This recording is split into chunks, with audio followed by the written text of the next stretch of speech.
mga kapatid, most of us, we easily get angry. Most of us easily curse people. We say bad words. We abuse people. We take people for granted.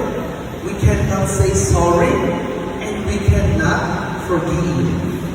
Maybe God is inviting you in this season of Lent as we begin today with the first Sunday of Lent. God is probably inviting you to give up that thing that separates you from His love. In the Gospel of Mark, very short. Why is it short?